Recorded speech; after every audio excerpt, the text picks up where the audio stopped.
இயேசு கிறிஸ்துவின் இனிய நாமத்தில் வாழ்த்துக்கள். இந்த நாளிலும் யோவான் எழுதின சுவிசேஷம் 7வது அதிகாரம் 10ஆம் வசனத்திலிருந்து 53வது வசனம் வரையிலும் இயேசு கிறிஸ்து அந்தரங்கமாய் பண்டிகைக்கு போன பகுதியிலே அவர் அங்கே ஆலயத்திலே அவர் பிரவேசித்து அவர்களுக்கு போதித்த காரியங்களும் ஏற்பட்ட அங்கே வாக்குவாதங்களை குறித்து நாம் இந்த பகுதியிலே நாம் பார்க்க முடியும். அந்தரங்கமாய் பண்டிகைக்கு போனார். எதை எவ்வாறு செய்ய வேண்டும் என்று இயேசுவுக்கு எப்பொழுதும் தெரிந்திருந்தது. 11வது வசனத்தில் கிறிஸ்துவின் எதிரிகள் அவர் வருவார் என்று எதிர்பார்த்தார்கள். அவர் வராததுனால அவங்களுக்கு பயங்கர குழப்பமாக இருந்துச்சு. அதே போல் வசனம் 12 இயேசுவை குறித்து அவர்களிடத்தில் 2 கருத்துக்கள் காணப்பட்டது. ஒன்று, அவரை நல்லவர் என்று சொன்னார்கள். ஒரு குரூப் சொன்னாங்க அவர் ஜனங்களை வஞ்சிக்கிறவர் என்று சொன்னார்கள். நல்லவர் என்று சொல்லுகிறதற்கு இயேசுதாமே 4 சாட்சிகளை யோவான் 5ஆம் அதிகாரம் 31 40 வரையிலும் அவர் விவரித்து சொன்னார். ஆனால் இங்கே வஞ்சிக்கிறவர் என்று சொல்லி ஜனங்கள் நினைக்கிறதற்கு அவர் வஞ்சித்தார் என்று சொல்கிறதற்கு ஒரு சாட்சி கூட அங்கே இல்லாததை நாம் பார்க்கிறோம். வசனம் 13 கிறிஸ்துவின் சீஷர்கள் கூட இந்த பயத்தை காட்டினார்கள். என்ன, ஒருவனும் அவரை குறித்து தாராளமாய் பேசலை.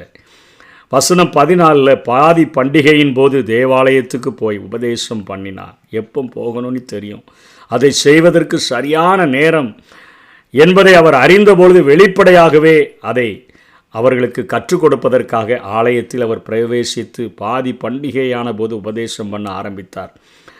15ஆம் வசனத்தில் அவர் பேசி கொண்டிருந்த பொழுது வேத எழுத்துக்கள், அதாவது பழைய ஏற்பாட ஒரு ரபியின் கீழ்தான் அவர்கள் கற்க வேண்டும், வேத எழுத்துக்களை எப்படி அறிந்திருக்கிறார் என்று அவர்கள் ஆச்சரியப்பட்டார்கள் என்று எழுதியிருக்கிற காரணம் என்ன, இவர் நம்மால் நடத்தப்படுகிற பாடசாலையில் வேதத்தை கற்கவில்லையே, ஒரு வேத போதகருடைய பாதத்திலிருந்து கற்காமல் இவருக்கு இவ்வளவு அறிவு எப்படி வந்தது என்று சொல்லி ஆச்சரியப்படுகிறார்கள். அதனை புரிந்து கொண்ட பவுல், கமாலியலின் பாதத்தில் கற்றுக்கொண்ட பவுல் கொலோசியர் 2ஆம் அதிகாரம் 3ஆம் வசனத்தில் எழுதுகிறார், அவருக்குள் ஞானம் அறிவு என்பவைகளாகிய பொக்கிஷங்கள் எல்லாம் அடங்கி இருக்கிறது என்று சொல்லி இயேசு கிறிஸ்துவுக்குள்ளாகத்தான் ஞானம் அறிவு என்பவைகளின் பொக்கிஷமே அங்கே தான் இருக்குது என்பதை பவுல் புரிந்து கொண்டார். வசனம் 16 என் உபதேசம் என்னுடையதாக இராமல் என்னை அனுப்பின பிதாவினுடையது.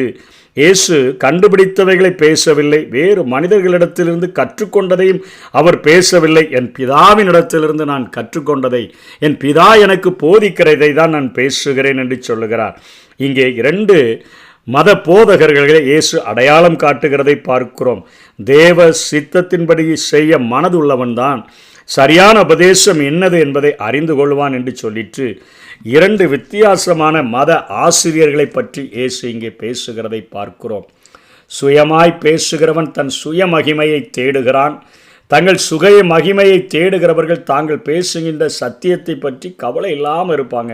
எப்படியாவது ஜனங்களை அவர்களை சிரிக்க வைக்கணும், ஜனங்களை வசீகரப்படுத்தணும், நல்லா பேசுகிறார்னு கைத்தட்ட வைக்கணும்னு சொல்லி தங்களுடைய சுய மகிமையை தேடி தாங்கள் கண்டுபிடித்தவைகளை குறித்து அவர்கள் பேசக்கூடியவர்களாக இருப்பார்கள். சத்தியத்தை குறித்து அவங்களுக்கு கவலையே இருக்காது.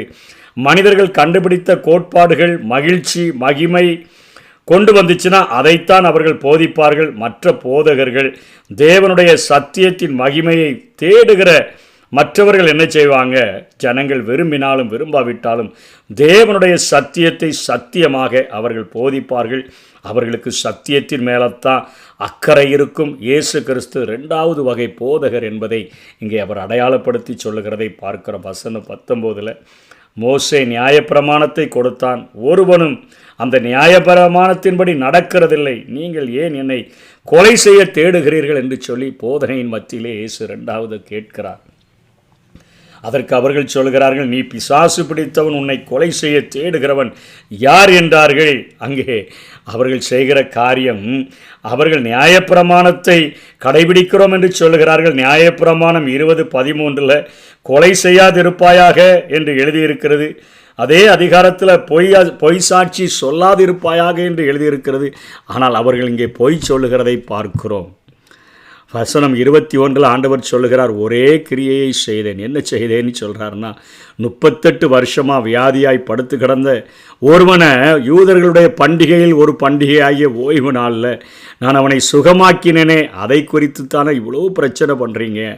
தலைமுறை தலைமுறையாக பிறக்கின்ற ஆண் பிள்ளையெல்லாம் 8ஆம் நாளில் விருத்த சேதனம் பண்ணப்பட வேண்டும். வீட்டில் பிறந்த பிள்ளையும் உன் வித்திலே இல்லாத அந்நியனிடத்தில் பணத்துக்கு கொல்லப்பட்ட எந்த பிள்ளையும் அப்படியே விருத்த சேதனம் பண்ணப்பட வேண்டும் என்றெல்லாம் நீங்கள் உங்கள் மாம்சத்தில் ஏற்படுத்தின நித்திய உடன்படிக்கையை கடைபிடிக்கிறீங்களே.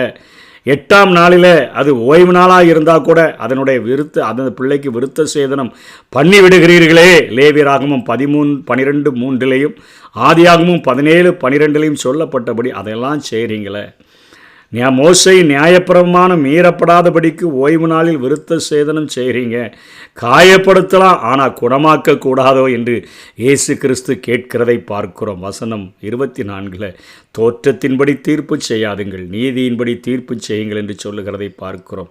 குற்றப்படுத்துகிறதில் அவர்கள் தீவிரமாக நிதானிப்பதில்லை, அவர்கள் தாமதமாக தவறிவிட்டபடியினாலே இயேசு கிறிஸ்து இந்த கருத்துக்களை அவர்களுக்கு சொல்லுகிறதை பார்க்கிறோம். வசனம் 25-27 வரையிலும் சாதாரண ஜனங்கள் நிச்சயமில்லாதவர்களாக இருக்கிறார்கள். இவன்தான் கிறிஸ்து என்று பாதி பேர் சொல்கிறாங்க. கிறிஸ்து வரும்பொழுது இன்ன இடத்திலிருந்து வருகிறார் என்று ஒருவனும் அறிய மாட்டானே என்று சொல்லுகிறார்கள். கலிலேயா நேசரத்து இதில் இருந்து தானே இவர் வந்திருக்கிறார் என்று நினைக்கிறார்கள். ஆனால் இயேசு சொல்லுகிறார், நான் பிதாவினிடத்திலிருந்து வந்தேன் என்று 40 தடவை இந்த சுவிசேஷத்தில் மாத்திரம் ஆண்டவர் வலியுறுத்தி சொல்லுகிறதை பார்க்கிறோம். ஜனங்கள் முறுக்கிறதை பரிசேயர் கேட்டபோது பரிசேயரும் பிரதான ஆசாரியரும் சேவகர்களை அனுப்பி அவரை பிடிச்சிட்டு வாங்கன்னு சொல்லுகிறார்கள். ஆண்டவர் சொல்கிறார், நான் பரலோகத்துக்கு போய் விடுவேன், நீங்கள் என்னிடத்தில் அங்கே வர முடியாது என்று சொல்லி ஆண்டவர் பேசுகிறார். அவங்க நினைக்கிறாங்க கிரேக்கர்களுக்குள்ளே சிதறி இருக்கிற யூதர்களிடத்திற்கு அவர் போயிடுவார் போல, அதனால தான் அவரிடத்தில் நம்ம போக முடியாது என்று சொல்லி அதையும் புரிந்து கொள்ள முடியாத சூழ்நிலையில் தான் அவர்கள் காணப்படுகிறார்கள். 37-38 வசனத்தில் அனைவருக்காக ஆண்டவர் பலத்த சத்தத்தோடு உரத்த குரலோடு கூட அங்கே ஒரு அருமையான வாக்கு தத்தத்தை கொடுக்கிறதை பார்க்கிறோம். ஒருவன் தாகமாயிருந்தால் என்னிடத்தில் வந்து பானம் பண்ண கடவன் என்று சொல்லுகிறார். பருகுவது என்பது கிறிஸ்துவின் மேலே நம்பிக்கை வைக்கிறதை குறிக்கிறது. கர்த்தர் தம்மை ஜீவ தண்ணீருள்ள ஊற்று என்று அங்கே சொல்லுகிறதை பார்க்கிறோம். ஏசாயா 44:3 தாகமுள்ளவன் மேல் தண்ணீரையும் வறண்ட நிலத்தின் மேல் ஆறுகளையும் ஊற்றுவேன், உன் சந்நிதியின் மேல் என் ஆவியையும் உன் சந்தானத்தின் மேல் என் ஆசீர்வாதத்தையும் ஊற்றுவேன். பெறப்போகிற பரிசுத்த ஆவியானவரை குறித்து அங்கே ஏசாயா எழுதி வைத்திருக்கிறதை பார்க்கிறோம். ஏசாயா 55:1-2 ஓ தாகமாயிருக்கிறவர்களே என்று சொல்லி அழைத்து அங்கே பரிசுத்த ஆவியானவரை பற்றி அங்கே ஏசாயா குறிப்பிடுகிறதை பார்க்கிறோம். ஏசாயா 58:11 நீ நீர்ப்பாய்ச்சலான தோட்டத்தைப் போலவும் வற்றாத நீரூற்றைப் போலவும் இருப்பாய் என்று பார்க்கிறோம். எரேமியா 2:13 என் ஜனங்கள் 2 தீமையை செய்தார்கள், ஜீவத்தண்ணீர் ஊற்றாகிய என்னை விட்டுவிட்டார்கள், தண்ணீர் நிற்காத தொட்டிகளாகிய வெடிப்புள்ள தொட்டிகளை தங்களுக்கு வெட்டி கொண்டார்கள். ஜீவ ஊற்றாகிய கர்த்தரை அவர்கள் விட்டுவிட்டு உலகத்தின் ஆசாபாசங்களின் மேலே, உலகத்தின் சிற்றின்பங்களின் மேலே நம்பிக்கை கொண்டாங்கன்னா அது வெடிப்புள்ள தொட்டியில் வைக்கப்பட்ட தண்ணி போல அந்த சிற்றின்பங்கள் சிறிது நேரத்திற்குள்ளாக மறைந்து விடும். பேரின்பத்தை தரக்கூடிய என்னை விட்டுவிட்டார்கள், நித்திய பேரின்பத்தை தரக்கூடிய என்னை மறந்து விட்டார்கள் என்று சொல்லி இங்கே இயேசு கிறிஸ்து பேசுகிறதை பார்க்கிறோம். எபேசியர் 5:18 துன்மார்க்கத்திற்கு ஏதுவான மதுபான வெறி கொள்ளாமல் ஆவியினால் நிறைந்து ஒரு ஆன்மீக வாழ்வை, ஜீவ தண்ணீருள்ள நதிகள் ஓடுகிற ஒரு வாழ்வை, பரிசுத்த ஆவியானவரினுடைய சகாப்தத்தை ஒவ்வொரு மனிதனுக்குள்ளாகவும் இயேசு கிறிஸ்து அங்கே தொடங்க துடிக்கிறதை நாம் பார்க்கிறோம். ஜனங்களுக்குள்ள ஒரு பெரிய பிரிவு 40-43 வரை பார்க்கிறோம். சிலர் தீர்க்கதரிசி என்கிறார்கள், சிலர் கிறிஸ்து என்கிறார்கள், சிலர் கிறிஸ்து கலிலேயாவில் இருந்தால் வருவார் என்கிறார்கள். இப்படிப்பட்ட குழப்பத்தில் காணப்படும் பொழுது சேவகர்கள் திரும்பி வருகிறார்கள். அந்த மனுஷன் பேசுகிறது போல ஒருவனும் ஒரு காலம் பேசினதில்லை என்று சொன்ன பொழுது தான் அங்கே அவர்கள் சொல்கிறாங்க, நீங்களும் வஞ்சிக்கப்பட்டு போயிட்டீங்களா என்று சொல்லி அவரை பார்த்து கேட்கிறதை பார்க்கிறோம். அந்த நேரத்தில் அங்கே பரிசேயர்கள் கேட்குறாங்க, அதிகாரிகளிலாவது பரிசேயர்களாவது யாதாம் ஒருவன் அவனை விசுவாசித்தது உண்டா?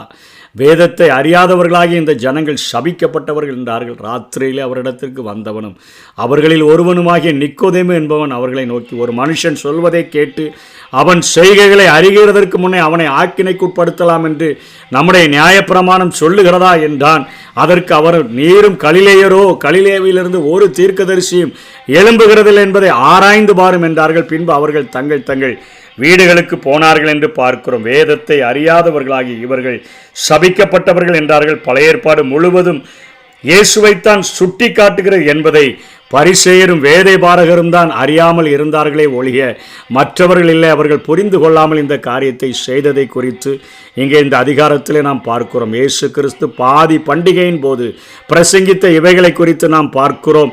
இவைகளை கடைபிட்டு பரிசுத்த ஆவியானவரின் காலமாக இருக்கக்கூடிய இந்த காலத்தில் ஒவ்வொருவரும் பரிசுத்த ஆவியானவரை பெற்றுக்கொண்டு அந்த ஆவியானவரால் நாம் ஆசீர்வதிக்கப்படுகிறது மாத்திரமல்ல, மற்றவர்களுக்கும் ஒரு ஆசீர்வாதத்தின் வாய்க்காலாக மாறுவோம். கர்த்தர் தாமே நம்மை ஆசீர்வதிப்பாராக. ஆமென்.